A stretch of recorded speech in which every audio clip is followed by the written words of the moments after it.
মাননীয় প্রতিমন্ত্রী আছেন, উনি কথা বলবেন। আমি শুধু এই বিষয়ে একটা বলতে চাই যে এই প্রকৃতির এই কারণেই এটা চেঞ্জ করে এখন আমরা 29 তারিখে নিয়েছি। মাননীয় প্রধানমন্ত্রী সদয় সম্মতি দিয়েছেন 29 তারিখের ব্যাপারে।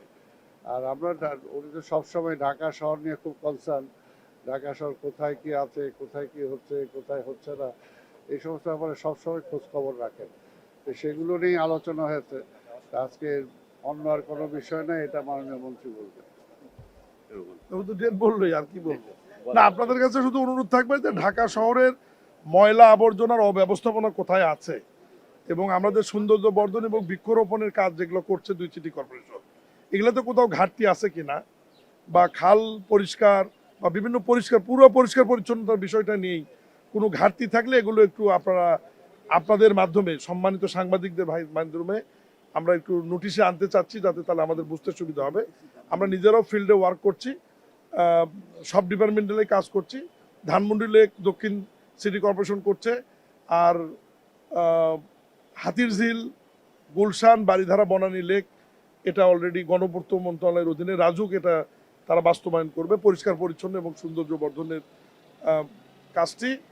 এবং বর্ষা মৌসুমে যাতে জলাবদ্ধতাও কমে, সব ব্যাপারেই মাননীয় প্রধানমন্ত্রীর অনুশাসন বা নির্দেশনা আছে।